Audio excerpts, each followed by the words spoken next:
battle in the NFC South. We got the Saints versus the Falcons, and this is a tough one, with Atlanta being the favorite by 2.5 points, with the over and under of 42 points.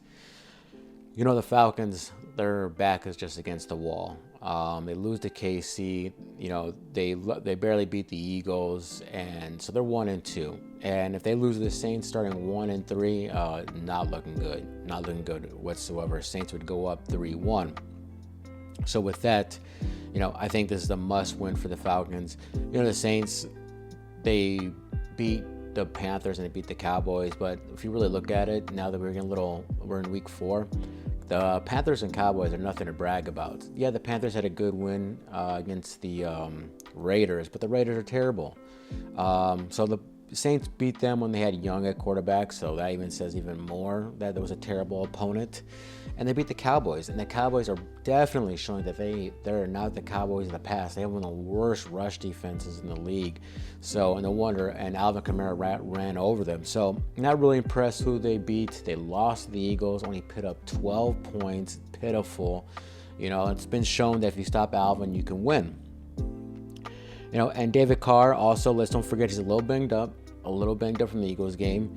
And if Atlanta could get their pass rush going, something, if they could they need to rattle David Carr's cage.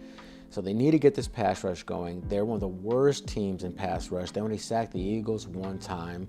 So, and this is the perfect time. The Saints O-line is banged up. Alvin Kamara is banged up.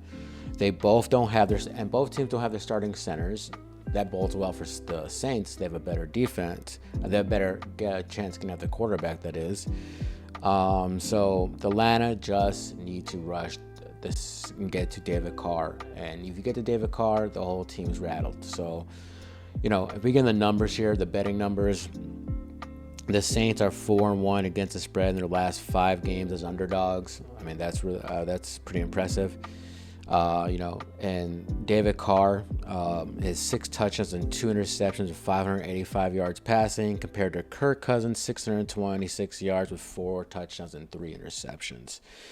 The Saints are 6 in rushing and offense at 153 yards a game. Their defense is allowing 4.7 points a game, which is 5th, but they're 21st in passing yards allowed. Which, that hasn't been that's not the Atlanta Falcons' forte. They have 2 good running backs, and I think that's how they would win this, is keeping the running game pounding away, keep on grinding it, and then use David Carr in the play action.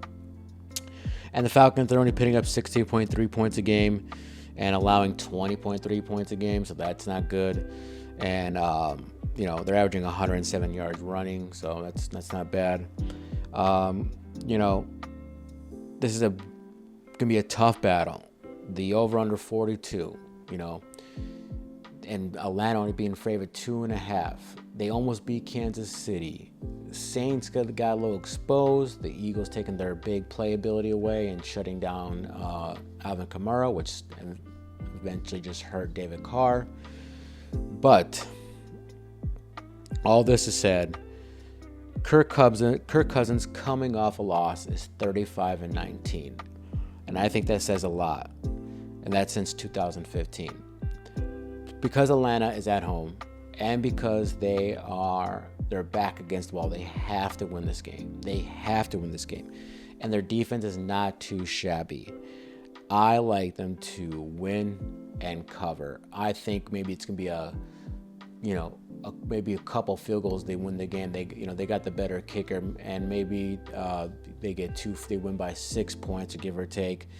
But I think it's gonna be a tough game. But I think because Atlanta this is a must-win. Everybody had them as the favorites in the NFC South, so they have something to prove.